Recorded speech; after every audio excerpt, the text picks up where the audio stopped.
RetroDaze. We spend a lot of time talking about material goods in the retro community.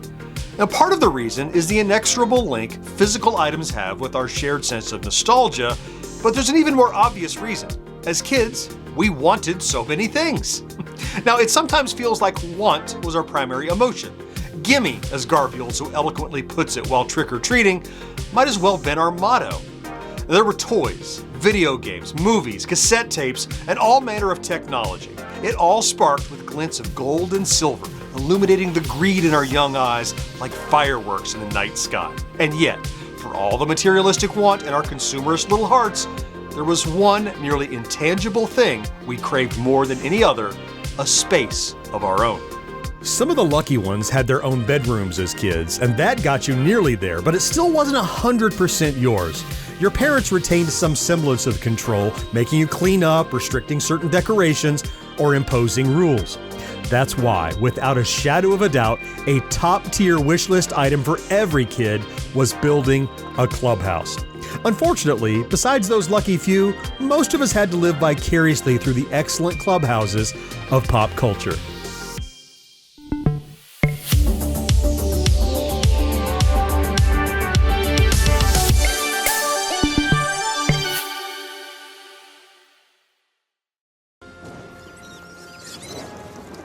Wait a minute. Let's see what the kids are up to. And the policeman on the other end of the phone said, "We have traced a call. It's coming from the floor below you. Get out of the house." But it was too late. End of story. Yawn. I heard that when I was in the 3rd grade. It's not scary. Is two. Is not. Is two. Is not. Is two. Is not. Fine. Then you tell one scarier. Flashlight, please. Here's a story that's really scarifying. Oh, brother. It may merely be an animated treehouse, but Barts Hideaway in The Simpsons is also the quintessential treehouse. It's what we all envision when someone utters the word treehouse, in that it's a shabby, small wooden structure with planks of wood nailed to the trunk of a makeshift ladder. In other words, there's nothing particularly special about it. It has a trapdoor, windows, and is sparsely furnished inside. It's the sort of thing your own mother or father could have actually constructed in the backyard. In season 27, episode 21, Bart grows jealous of Ralph's new treehouse, which is presented in increasingly elaborate visages as Bart rubs his eyes in disbelief. It starts out simply like a large, well-constructed treehouse, but upon second glance, there's a zip line, Wi-Fi hotspot, balcony, spiral staircase, and lookout tower through which Bart eventually spies his own crumbling clubhouse. One standout moment is the flashback to how Homer originally built Bart's treehouse, essentially slapping it on top of a sapling and leaving the rest of the work to the tree and time. There were also some fun callbacks in this episode, like a television with Treehouse of Horror, the complete collection, displayed in Ralph's treehouse. Go on in. You're okay. Go on in. What's the high sign? Go on in. You're okay. Wrong sign, Porky. Okay, go on in. You're okay, Elmer.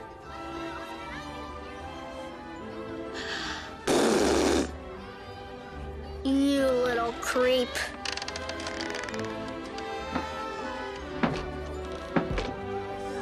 Our Gang, later re-released as The Little Rascals, created by Hal Roach, had 220 short films and 1 feature film from 1922 to 1944. In that time, the gang created a number of different clubs, including the Ancient and Honorary Order of Woodchucks, Eagles Club, the All for One Club, and most famously, the He-Man Woman Haters Club. The meetings were usually held in their clubhouse, which was essentially just an old beat-up shed, a barn, or basement of a house. For the 1980s Little Rascals animated series, they modernized the clubhouse by turning it into an elaborate treehouse.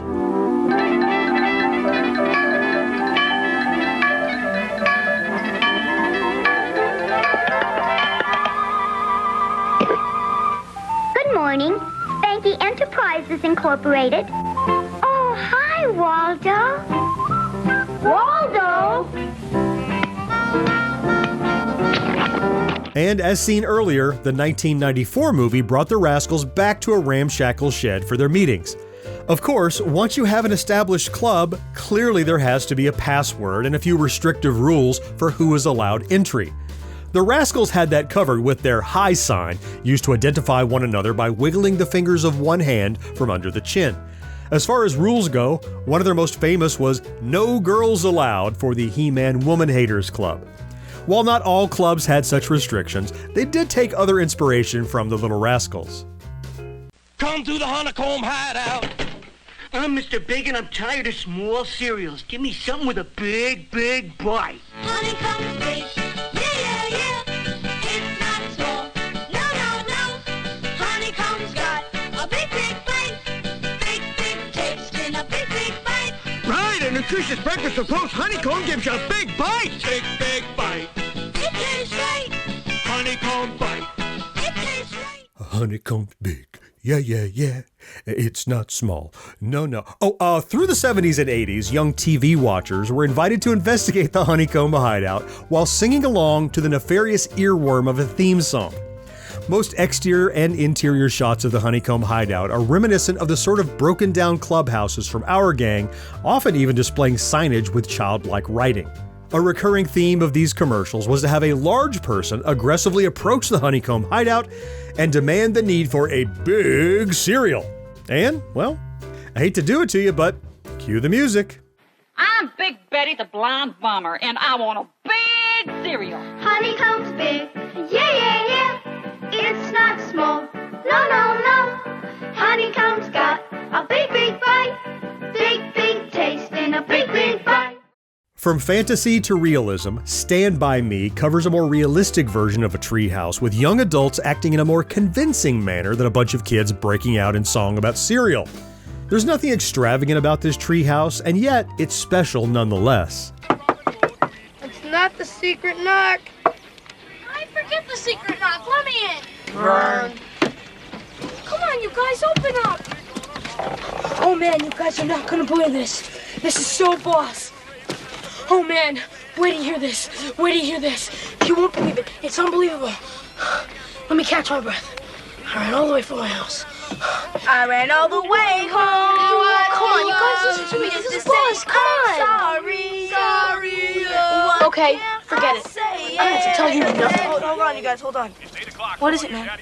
Okay, great. You won't believe this. Sincerely. I ran all the way home. Screw you guys. There's, of course, the mandatory trapdoor, complete with a secret knock for entry. Otherwise, decorations are sparse, the wood is bare, and everything has a dusty patina to it that one might expect of an outdoor, uninsulated structure. Rickety folding chairs and wooden crates make up the furnishings, and there's a transistor radio for entertainment. This treehouse has clearly been occupied by young boys, because in the background you can spy empty wrappers, comics, magazines, Coke bottles, and all the other detritus of kiddom. And yeah, these kids are using their secret sanctuary to do all those things they shouldn't, like smoke, gamble, and tell off-color jokes. But that's what these spaces were for, whether we like to admit it or not. That's also why having a clubhouse wasn't the same as having your own bedroom, because the bedroom was still inside your parents' house and under the constant threat of discovery. Outside, in your hideout, there were no prying eyes. You guys meet up here a lot, or, Every day. Do we meet up here a lot? Eugene! Yeah. Man! Eugene, make Pete shut up. Do you really think that was a good question? Come on. Rudy, are you gonna listen or look out the window? Second way to kill a vampire. I give up. Daylight. Sunlight. Fat kid, what other kind of light is there during the day? Go away, Pete. Okay, question 2.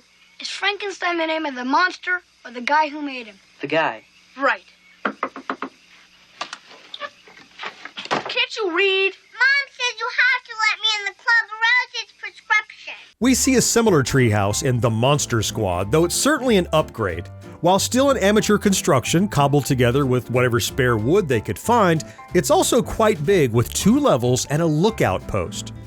Inside, the hideaway appears comfortable and inviting due to the warm ambiance of lanterns and extensive decorations, mostly of the horror variety. In the first wide shot of the interior, we see horror movie posters, still images from old movies, action figures, and a small pirate flag. While the Universal monsters are well represented with Bela Lugosi, Gilman, the Mummy, and more, other horror franchises also make an appearance with The Zombie, The Being, The Return of the Living Dead, among many others. The coolness factor of the Monster Squad Treehouse makes Dracula's eventual act of petty revenge all the more tragic.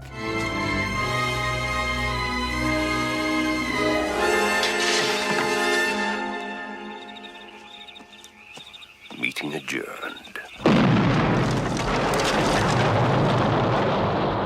Much less tragic was the dream sequence destruction of the treehouse in The Gate, because it looked like the poor derelict thing was ready to collapse of its own accord anyway.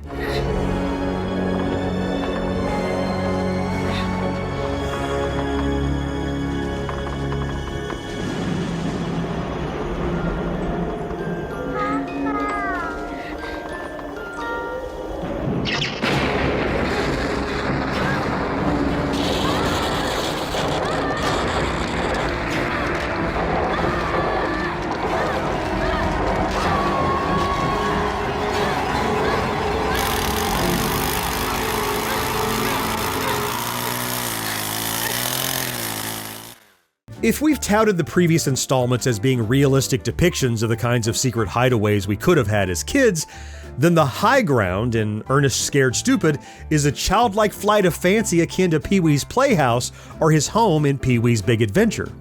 This is a treat to die for. Now, come on, kids, this'll be fun. I've been collecting this stuff for years. Well, I guess we gotta give it a try. No guts, no glory. Yes, just as the journey of 1,000 miles begins with a single step, a treehouse begins with a single nail. Observe. On the one hand, we do have that same cobbled-together, ramshackle appearance that we've come to expect. Only here, it's dialed to 11 with all the junk Ernest has been saving up from his job as a garbage man. Incongruent elements like the front end of a car, window panes, fences, and a giant taxidermy fish come together to form something altogether absurd. And yet, when the Murdochs approach to bully the other kids, we get a glimpse of the true wonder of their treehouse. Got him in my sights. Lock and load. And fire.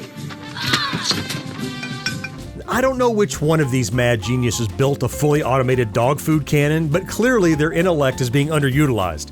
You might notice that the machinery seems to be triggered with a pair of Nintendo QuickShot joysticks strapped to the control panel. And if you're wondering how the heck they managed to wire an NES controller to a dog food cannon, you better quit now before your head implodes.